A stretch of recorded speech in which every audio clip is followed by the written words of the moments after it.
Hello students, so today we are going to discuss the last video of this chapter, that is the part 5, and it is about the salt. So starting this topic, so first of all let us discuss how these salts can be prepared. So salt preparation includes normally three main methods. First is the by reaction of acid and base. As you have already seen, acid and base going to react is the neutralization reaction in which salt is going to produce with some other product. So main is our salt. So salt is going to produce with the help of neutralization reaction. So we are going to discuss this part in details later on. Okay, now the second is by reaction between acids and metals. So metals and acids can react with each other to form salt. You can remember the example of zinc and sulfuric acid. So zinc is metal and sulfuric acid is the acid. So combining together they are forming zinc sulfate, which is salt. So this is again a type of method which is used for the preparation of salt. Third method is the preparation of salt, but this time the salt which is going to form is soap. Remember, so in this reaction basically vegetable oil, which is a kind of fatty acid, vegetable oil, and when it is going to react with caustic soda, that is base, so this is again a type of neutralization reaction, and here a long chain of sodium and fatty acid molecules are going to form, that is known as soap. So soap is a kind of salt which is going to form in this particular reaction. So we are going to discuss how this soap are going to form.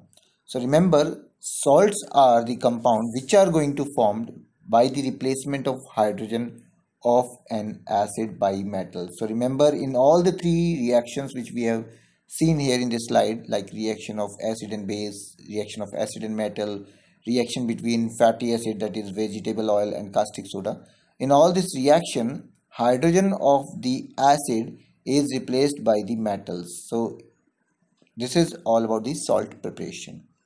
Now we are going to discuss how this formation of soap can be done in the laboratory, even in our house also. But yes, for this we have in requirement of some materials. So here is the procedure. So what we have to do is take 20 ml of castor oil. So castor oil is available in market and it is available in laboratory. Otherwise you can use coconut oil also for the making of soap. So 20 ml of castor oil or coconut oil you have to take in one beaker.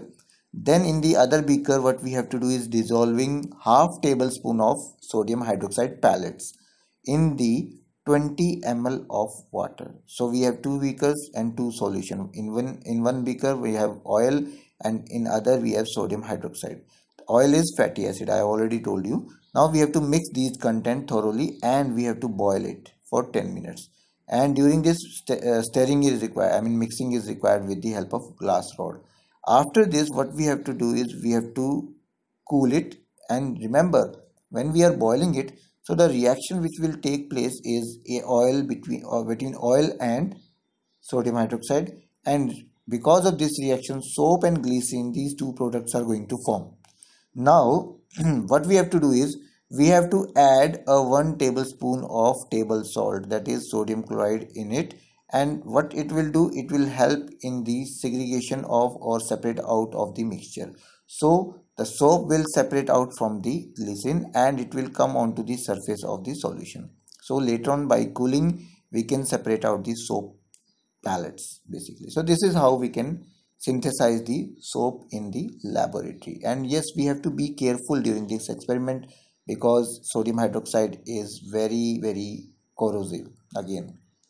Now moving on to this topic. Well, this topic is little bit I would say it is confusing, but yes, you have to just keep your attention.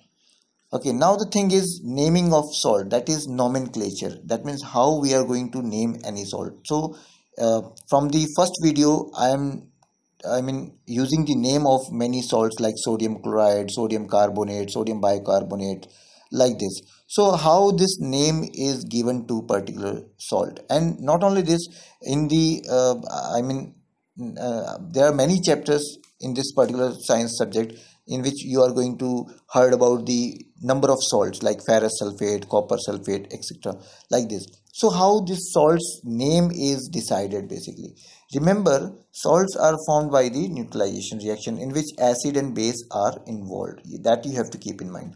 And when this reaction is going to take place, so this is the salt which is going to form. So remember, sodium hydroxide is base and hydrochloric HCl is acid. So they are going to form salt, in which if you can see properly, sodium is coming from the base and chloride, that is Cl, is coming from the acid. So what I mean to say is, in the reactions basically when salt is going to form, in the sodium hydroxide you can see this is the sodium which is metal. So metal is coming to the salt.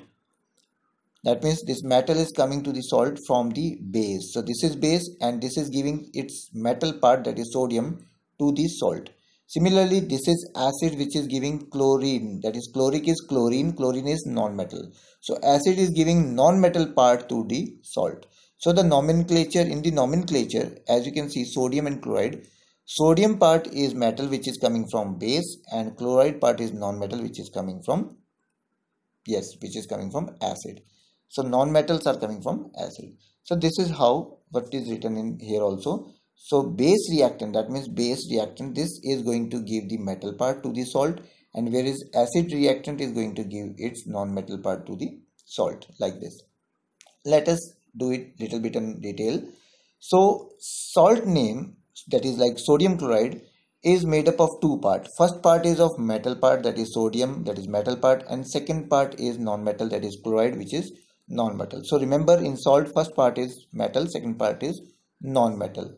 And yes, like in example we have already discussed, sodium chloride is a salt, sodium is metal which is coming from, yes, base, and chloride is non-metal which is coming from acid. So remember this thing.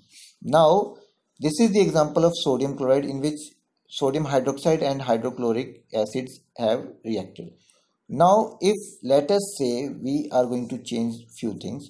Now sodium hydroxide is going to react with sulfuric acid, not with hydrochloric acid. Then what will happen? If acid is sulfuric acid, then the second part of the salt will become sulfate. That means sodium will remain as it is and second part will become sulfate because it is coming from sulfuric acid. Now we will call it sulfate, not chloride. Okay, so the salt name will be sodium sulfate. Similarly, if acid is carbonic acid, then the second part will become carbonate. That means we call a salt name as sodium carbonate because sodium hydroxide has combined with carbonic acid. So sodium from the base and carbonate from the acid will form a salt. First part sodium, second part carbonate. So sodium carbonate is going. Similarly, if nitric acid is there, then the name, last name, that is the second part, will become nitrate. So the salt will become sodium nitrate. So this is how these acid names are decided. Sulfuric acid, then add sulfate. Carbonic acid, then add carbonate. And if nitric acid is there, then add nitrate at the end of the name of the salt. So this is how we have to do this. Let us do some practice work. So this is the salt which we have to name. So now base is calcium hydroxide, in which metal part is calcium, and acid is carbonic acid which is having carbonate. So obviously acid part, that is carbonate part, is going to the second part, that is at the end, and metal part, that is the calcium from the base, is going to the first part. So what will be the name of this salt? You have to guess. So obviously it is very easy, and I am going to give you one more hint in this regard. Okay, this salt is used in chalk. So can you name this salt? Just do the modification, you will get to know. So this is how we basically nomenclate any salt. Okay, so now we are going to discuss the properties of salt. So nomenclature or naming of salt we have done. Now the properties of salt. So remember, salts are solid with high melting point. Normally they are having high melting point, and most of these salts are soluble in water. Remember, most of the salts like table salt is dissolved in water, so they are soluble. And salt solution in water are good conductor of electricity also. So remember this point.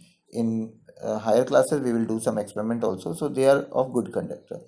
And remember, salts are of three categories. They are acidic salt also, they are basic salt also, they are neutral salt also. So acidic, basic and neutral salts are the three category of salts, depending upon how these salts are going to behave with the indicators like phenolphthalein or methyl orange or litmus paper. So these are acidic salt, which is going to show the acidity content, basic salt which are going to show the basic content, and neutral salt will they are not going to show any change of the litmus paper or the indicator. Okay, let us discuss the uses of salt. So these uses are like sodium chloride, which we have already discussed. It is used as common salt, that is table salt, and it is used as preservative also in pickles. Similarly, sodium bicarbonate is basic salt. Remember, this is basic salt which is used in making of used as baking soda for confectionery items. Similarly, potassium nitrate is again a salt which is used in fireworks. Sodium carbonate, washing powder, we have already discussed. Again, this is basic salt. And copper sulfate, it is blue color salt, and yes, it is used as fungicide to kill the fungus. So this is all about the uses of salt. So this is the end of chapter. Hope you have understand all the concept clearly, and the worksheet is given to you. Now you have to answer them in your fair notebook.